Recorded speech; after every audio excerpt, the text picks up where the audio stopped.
Assalamualaikum warahmatullahi wabarakatuh. Halo teman-teman, perkenalkan nama saya Rizky Nur Afni dengan NIM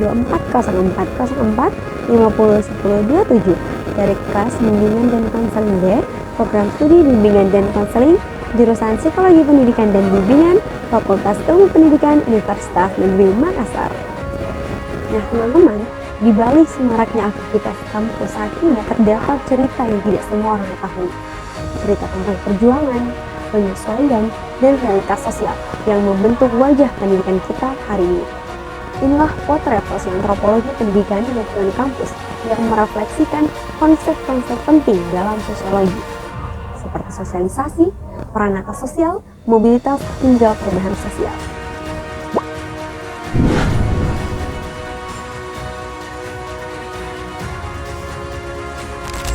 Mahasiswa baru datang dari berbagai penjuru daerah.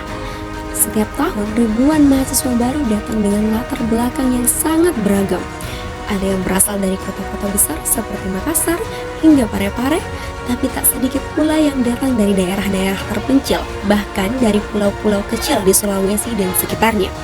Perbedaan logat bicara, adat istiadat, hingga gaya berpakaian membuat banyak dari mereka merasa gugup saat pertama kali memasuki lingkungan kampus. Beberapa masih canggung dalam menyapa, takut salah bicara, atau merasa tidak percaya diri di tengah mahasiswa lain yang terlihat lebih gaul dan modern. Disinilah proses sosialisasi berlangsung. Mahasiswa mulai belajar bagaimana cara berbicara dalam forum kampus, bagaimana cara menghormati dosen, bahkan bagaimana beradaptasi dengan gaya hidup di kota besar. Mereka mulai belajar dari teman satu kos, dari senior, dari organisasi kampus, dan juga dari dinamika perkuliahan. Namun, penyesuaian diri bukanlah proses yang mudah. Beberapa mahasiswa merasa kesepian, terasingkan, atau bahkan mengalami tekanan mental karena tidak mempunyai teman bicara atau merasa tidak selevel dengan teman-teman yang lainnya.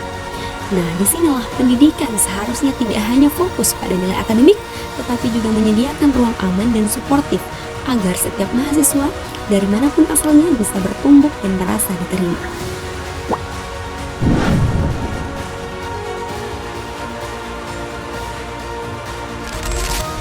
Nah, kampus itu bisa dibilang sebagai planet sosial, yaitu tempat di mana ada aturan, struktur, dan norma-norma yang mengatur kehidupan bersama. Misalnya ada sistem kuliah, organisasi mahasiswa, peraturan tata tertib, dan budaya saling menghormati. Nah, dalam organisasi mahasiswa sendiri, kita sering melihat status sebagai senior yang sangat dihormati, bahkan kadang lebih dari sekedar soal pengalaman atau umur. Sayangnya, hal ini kadang berubah menjadi alat untuk menguasai atau menekan mahasiswa baru, bukan untuk membimbing mereka. Selain itu, stratifikasi sosial atau pelapisan status juga terlihat di kampus. Mahasiswa dari keluarga yang mampu biasanya punya lebih banyak waktu dan fasilitas untuk ikut organisasi, ikut pelatihan, atau aktif di kegiatan luar kampus. Sementara itu, mahasiswa yang harus bekerja sambil kuliah seringkali tidak punya cukup waktu atau tenaga, jadi lebih sulit ikut terlibat. Akibatnya, mereka sering terpinggirkan dari aktivitas yang sebenarnya bisa membantu mereka untuk berkembang. Padahal ini seharusnya bisa menjadi tempat belajar dan berkembang untuk semuanya, tanpa memandang latar belakang. Ketimpangan ini menunjukkan bahwa kampus belum sepenuhnya adil secara sosial. Artinya, walaupun kampus adalah tempat pendidikan, tapi realitanya masih ada perbedaan perlakuan dan kesempatan antar mahasiswa. Jadi penting bagi kita semua untuk menyadari hal ini. Dan mulai sekarang, kita harus mendorong agar kampus bisa jadi tempat yang terbuka, adil, dan ramah untuk semua mahasiswa.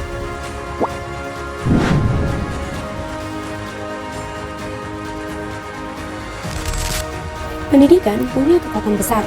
Ia bisa menjadi jembatan untuk naik kelas sosial, bukan cuma secara ekonomi, tapi juga dalam hal kepercayaan diri, jejaring sosial, dan posisi dalam masyarakat. Kita bisa melihat ini dari cerita teman-teman kita sendiri, yang datang dari keluarga sederhana, mungkin dari kampung yang jauh, tapi dengan tekad dan kerja keras, ia bisa meraih prestasi, lolos beasiswa, bahkan dipercaya memimpin suatu organisasi. Nah, tapi tidak semua orang punya peluang seperti itu. Banyak juga mahasiswa yang ingin aktif, tapi terkendala biaya, waktu, dan akses. Seringkali sistem beasiswa hanya melihat nilai, tanpa konteks kehidupan mereka. Atau organisasi kampus hanya terbuka bagi mereka yang punya waktu luang, yang tidak harus memikirkan tagihan listrik atau cicilan laptop. Nah, inilah tantangan besar pendidikan kita hari ini. Ketika peluang mobilitas sosial itu sebenarnya ada, tapi belum semua orang bisa menjangkaunya. Maka ke depan, kampus bukan hanya dituntut menyediakan fasilitas, tapi juga menciptakan sistem yang benar-benar adil, yang juga memahami bahwa kemampuan seseorang bukan cuma ditentukan oleh nilai di kertas, tapi juga perjuangan yang tak terlihat.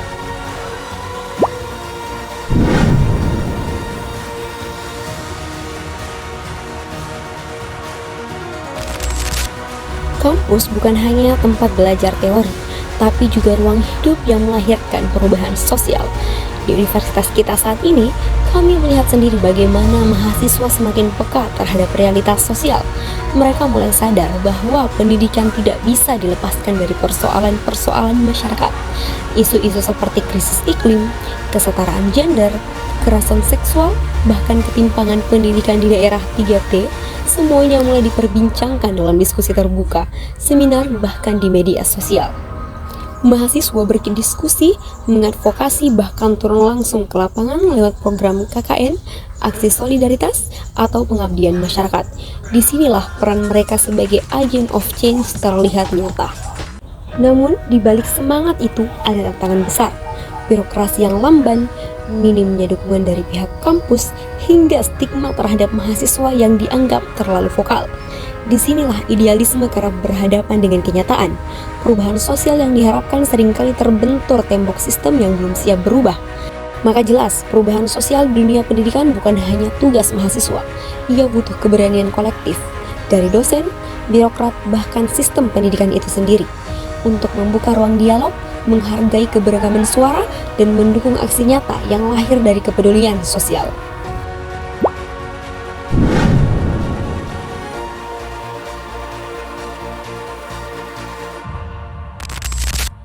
Kalau kita mau jujur, sebenarnya ada jarak yang cukup lebar antara pendidikan yang kita cita-citakan dengan kenyataan yang terjadi di kampus saat ini.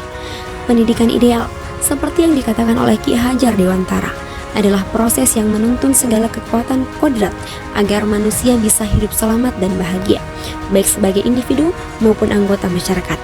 Itu artinya pendidikan harus menyentuh semua sisi kehidupan, bukan cuma soal nilai atau gelar, tapi juga soal kemanusiaan, keadilan, dan pemberdayaan. Tapi mari kita lihat realitanya. Apakah semua mahasiswa punya kesempatan yang sama untuk berkembang? Apakah kampus sudah menjadi ruang aman dan adil untuk semua? Faktanya masih banyak teman-teman kita yang harus berjuang sendirian, terseok-seok karena tekanan ekonomi, ekspektasi keluarga, atau aturan kampus yang terlalu kaku. Ada pula budaya senioritas yang membuat mahasiswa baru takut untuk berbicara. Bahkan mereka tidak merasa tidak dihargai. Di sisi lain, peluang seringkali hanya terbuka bagi mereka yang sudah punya modal, baik itu secara finansial, waktu, bahkan relasi. Nah, pendidikan seharusnya membebaskan, bukan membebani. Ia harus menjadi ruang yang merangkul, bukan menyaring. Tapi kalau yang kuat semakin kuat dan yang lemah semakin terpinggirkan, maka kampus hanya jadi cermin dari ketidakadilan yang ada di masyarakat. Kita sebagai mahasiswa pastinya tidak boleh diam. Peran kita bukan hanya sekedar mengejar IPK yang tinggi, tapi juga menjadi mata yang awas dan hati yang peduli. Kita perlu membangun budaya yang lebih inklusif, yang membuka ruang untuk suara-suara yang selama ini terpinggirkan. Sebab, kalau perubahan tidak dimulai dari kampus, dari mana lagi harapan itu bisa tumbuh? Itulah tadi penjelasan singkat dari saya. Lebih dan kurangnya mohon dimaafkan. Wabillahi taufiq wal hidayah. Wassalamualaikum warahmatullahi wabarakatuh.